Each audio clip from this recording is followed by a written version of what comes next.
waved, their sticks flashing, and behind them, carrying flowers and torches, a crowd of revelers in funeral clothes danced round an old-fashioned black hearse as it drove along. "Where are we?" I said, marveling. Anubis jumped from the top of the tomb and landed next to me. He breathed in the graveyard air, and his features relaxed. I found myself studying his mouth, the curve of his lower lip. "New Orleans," he said. "Sorry?" "The drowned city," he said. "In the French Quarter, on the west side of the river, the shore of the dead. You'd love it here. That's why the Hall of Judgment often connects to this part of the mortal world." The jazz procession made its way down the street, drawing more onlookers into the party. "What are they celebrating?" "A funeral," Anubis said. "They've just put the deceased in his tomb. Now they're cutting the body loose.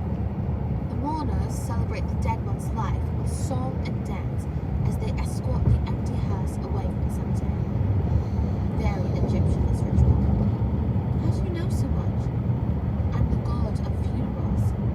I know every death custom in the world.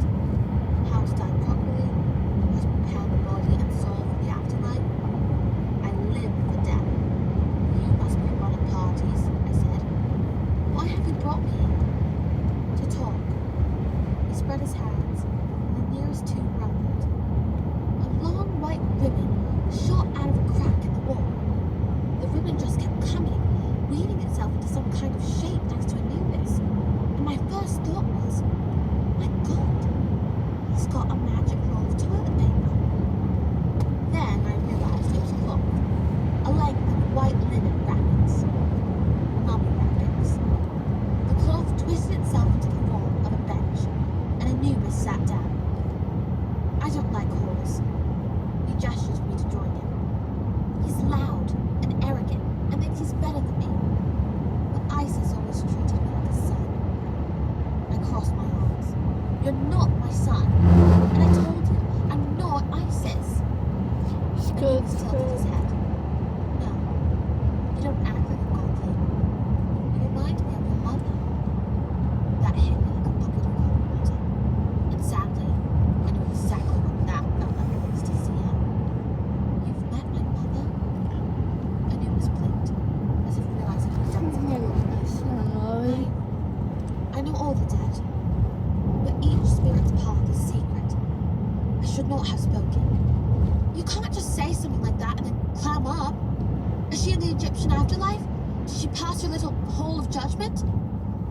Anubis glanced uneasily at the golden scales, which shimmered like a mirage in the graveyard. "It is not mine. I merely oversee it until Lord Osiris returns.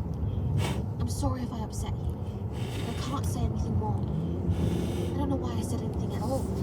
It just... your soul has a similar glow. Strong glow. How flattering," I grumbled. "My soul glows." "I'm sorry," he said again. "Please sit." I had no interest in letting the man drop, or sitting with him on a bunch of mummy wrappings. But my direct approach to information gathering didn't seem to be working. I plopped down on the bench and tried to look as annoyed as possible. "So," I came in super clear. "What's that for, then? Are you a godling?" He frowned, put his hand to his chest. "You mean, am I inhabiting a human body?" "No. I can inhabit any graveyard, any place of death or mourning. This is my natural appearance." "Oh." Part of me had hoped there was an actual boy sitting next to me. Someone who just happened to be hosting a god. I should have known that it was too good to be true. I felt disappointed. Then I felt angry with myself for feeling disappointed. It's not like there was any potential safety, I chided myself. He's the bloody god of funerals. He's like 5,000 years old. "So," I said, "if you can't tell me anything useful, at least help me.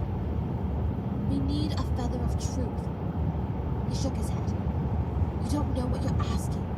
The Feather of Truth is too dangerous. Giving it to a mortal would be against the rules of Osiris. But Osiris isn't here. I pointed at the empty throne. That's his seat, isn't it?